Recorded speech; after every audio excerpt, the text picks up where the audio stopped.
Ay, si te gusta ver videos de datos curiosos sobre animales, muy probablemente te has encontrado con algún video de estos. 10 megalodones captados en cámara, reales o falsos. Podría seguir vivo el terrible megalodón grabado. El megalodón está Megalodón alerta. Podría seguir vivo. Las pruebas criptozoología número 2. Como biólogo marino y más aún como organelo obsesionado con estos tiburones, este tipo de videos me parecen terribles. Y es que todos son iguales, siempre dan las mismas pruebas. Que si la fosa de las Marianas, que si la evolución, que si el 0.0000000 del océano ha sido explorado. Y bueno, así hasta el infinito y más allá.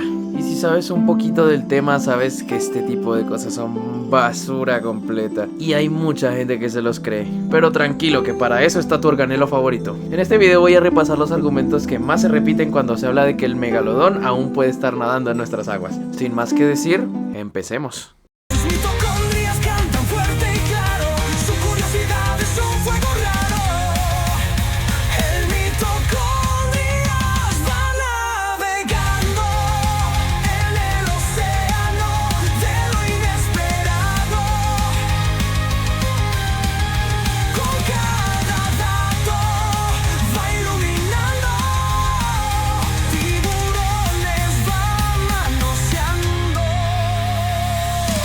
Sí, hago este video porque he estado viendo las reacciones de ABNJ.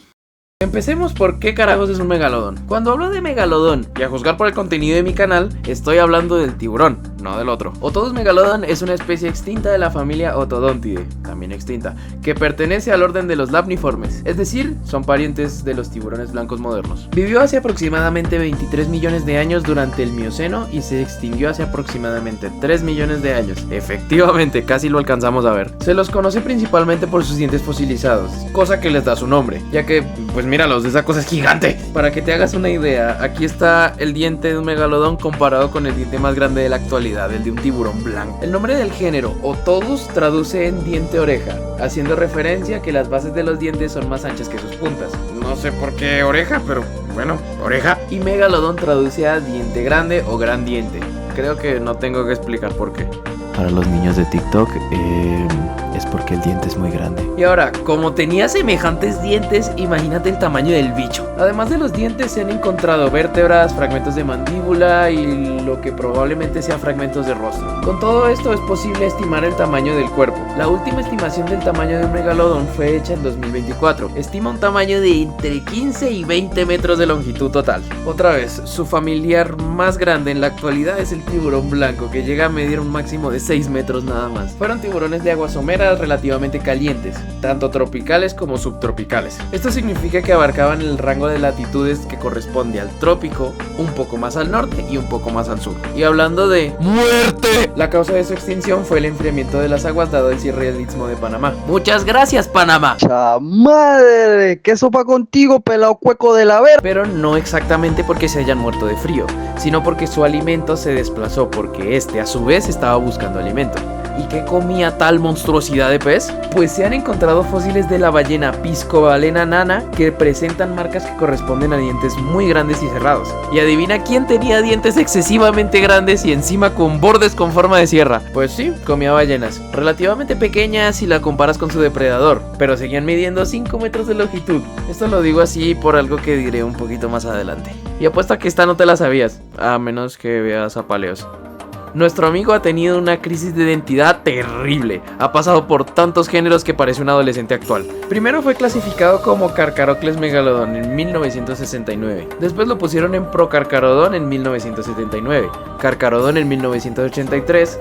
Megacelacus en 2013. Mientras más Carcharodon en 2016 y finalmente Otodus en 2017, que es en el que se mantiene hoy en día. Ahora que sabemos qué es un megalodón, vamos a ver los argumentos que dan estos iluminados creadores para decir que está vivo.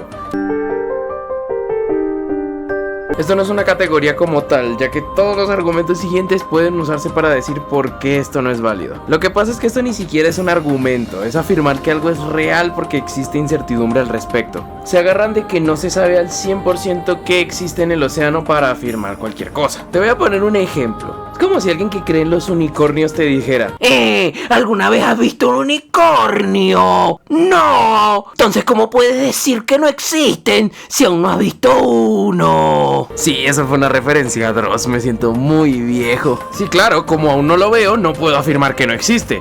Pues lo mismo con esto, como aún no hemos visto un megalodón vivo, no podemos decir que no existe. Y creo que aquí todos tenemos el suficiente razonamiento para saber por qué esto no funciona. Solo sigamos.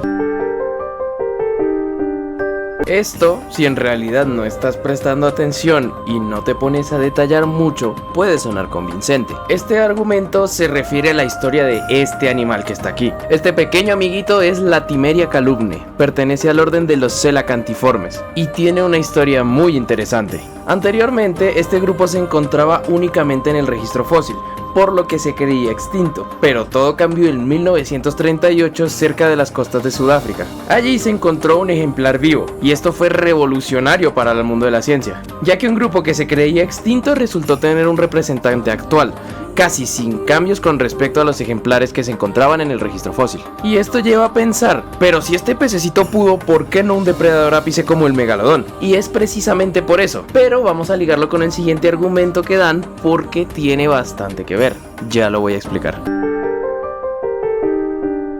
Otra de las cosas que se dicen para justificar la existencia del megalodón hoy en día es que podría estar oculto en la fosa de las Marianas, alimentándose de peces abisales en la oscuridad del abismo. Vamos a ver.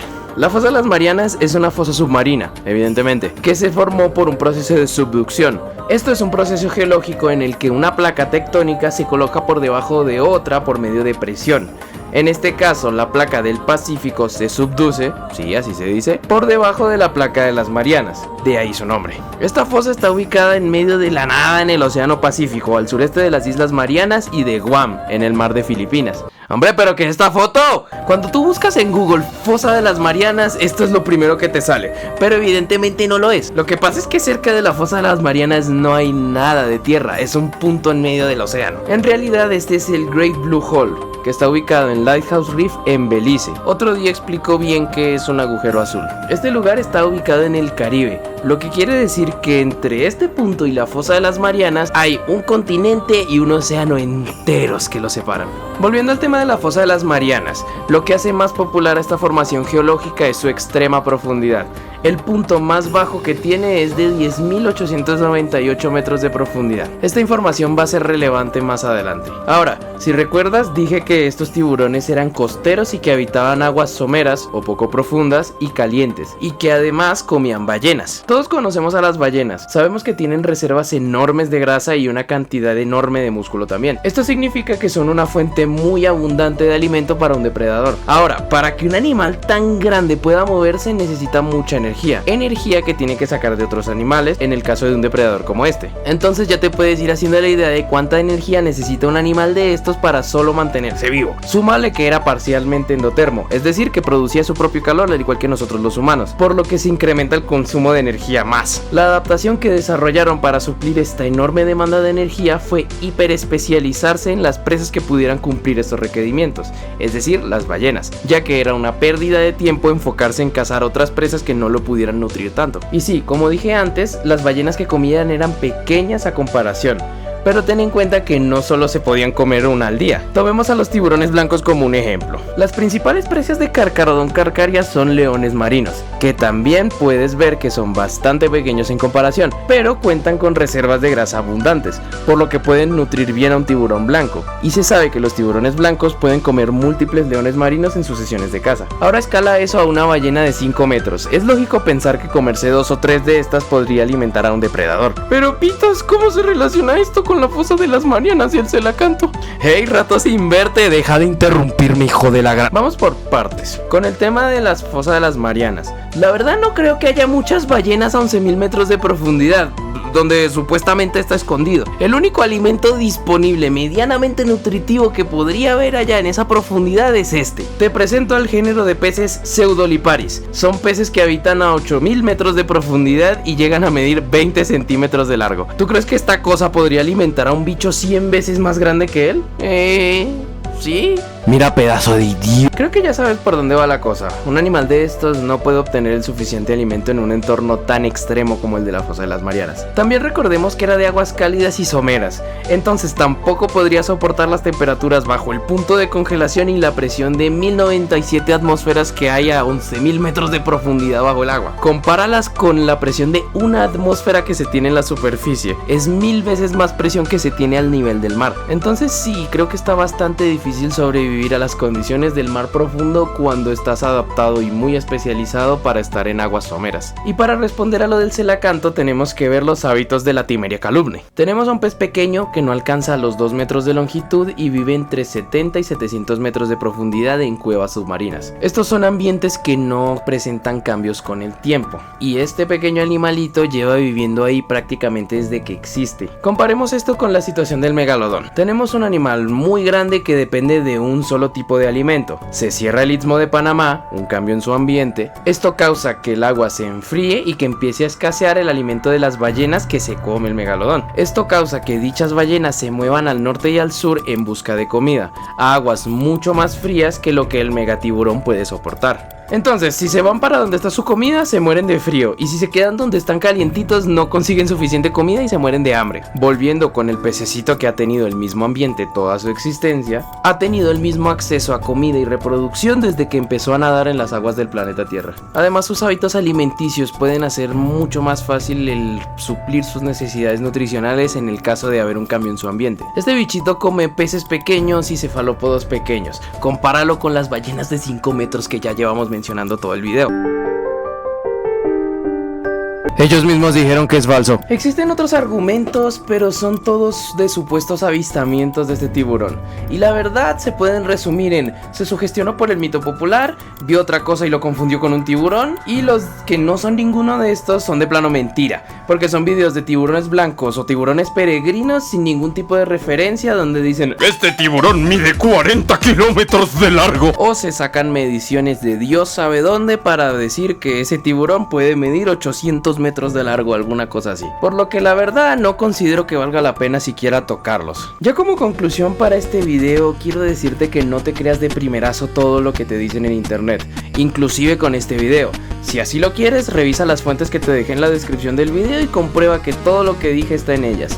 El tema de informar en internet es bastante difícil, y más cuando se estás en un océano de desinformación como son las redes sociales. Espero que este video te haya gustado y que haya esclarecido un poco sobre todas las cosas que dicen en internet. Dale a like y suscríbete, así como dicen los youtubers. Sígueme en Twitch para verme en directo y preguntarme todo lo que quieras sobre megalodones. Y sígueme en las otras redes donde subo videos sobre temas más cortos y que no dan para un video aquí. Y anuncio cuando estoy en directo. Se despide tu organelo favorito. Hasta la próxima.